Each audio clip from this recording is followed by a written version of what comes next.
অবশেষে গাজার উদ্দেশ্যে পাঠানো 90 ট্রাক ত্রাণ জাতিসংঘের দলগুলোর কাছে হস্তান্তর করেছে ইসরায়েলি কর্তৃপক্ষ।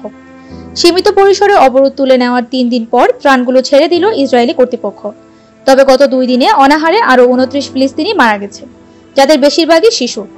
এদিকে গাজার আবাসিক ভবনে ইসরায়েলি হামলায় কমপক্ষে 50 জনের প্রাণহানির আশঙ্কা করা হচ্ছে, যার বেশিরভাগ নিখোঁজ রয়েছে।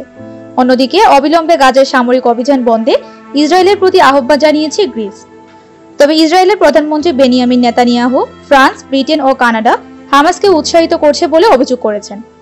স্থানীয় সময় বুধবার দিনগত রাতে কেরেম শালোম ক্রসিং থেকে ত্রাণবাহী ট্রাকগুলো ওয়্যারহাউসে নেওয়া হয় বলে এক প্রতিবেদনে জানানো হয়েছে।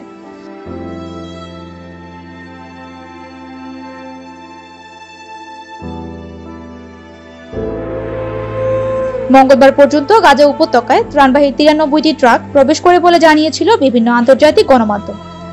এর মধ্যে 90 ট্রাক জাতিসংঘের স্বেচ্ছাসেবীরা ইসরায়েলের কাছ থেকে বুঝে পেয়েছে। বাকি 3টির ব্যাপারে কোনো তথ্য জানানো হয়নি।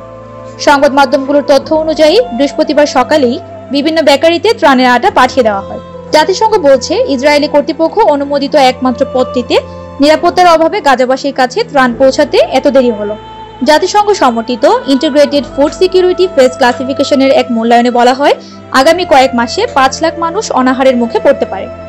এর আগে বিশ্ব খাদ্য কর্মসূচির এক কর্মকর্তা জানান, গাজার জন্য 1,40,000 টন খাবার ও অন্যান্য প্রয়োজনীয় সামগ্রীর 6,000 ট্রাক ত্রাণ প্রস্তুত করে রেখেছে তারা। এই পরিমাণ ত্রাণ গাজায় প্রবেশ করানো সম্ভব হলে উপত্যকার বাসিন্দাদের 2 মাসের খাবার নিশ্চিত হবে। এদিকে গাজার স্বাস্থ্য মন্ত্রণালয় জানিয়েছে, গত 2 দিনে অনাহারে আরও 29 জন মারা গেছে, যাদের বেশিরভাগই শিশু। স্বাস্থ্যমন্ত্রী মাজেদ আবু রমজান এ তথ্য নিশ্চিত করে বলেছেন, অনাহারে মৃতের সংখ্যা আরও বাড়বে।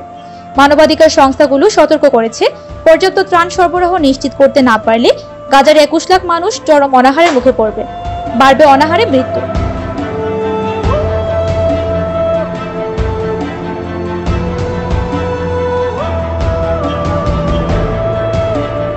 মৌলিক খাবারের ঘাটতি এবং আকাশছোঁয়া দামের কারণে পরিস্থিতি আরো সংকটাপন্ন হয়ে উঠেছে। নেতানিয়াহু প্রশাসন বলছে, বুধবার এই 93টি ট্রাকের বাইরে আরো 100টি ত্রাণবাহী ট্রাক কেরেম শালোম দিয়ে প্রবেশ করতে দিয়েছে তারা। জাতিসংঘ বলছে, গাজায় যে পরিমাণ ত্রাণ প্রয়োজন তার তুলনায় এটি নগণ্য।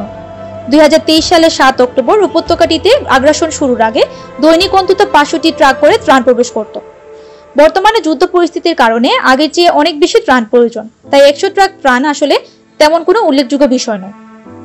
এদিকে গাজা উপত্যকার উত্তরাঞ্চলের জাবালিয়া আল বালাদ এলাকায় একটি আবাসিক ভবনে ইসরায়েলি বিমান হামলার পর অন্তত 50 জন ফিলিস্তিনি নিখোঁজ রয়েছেন।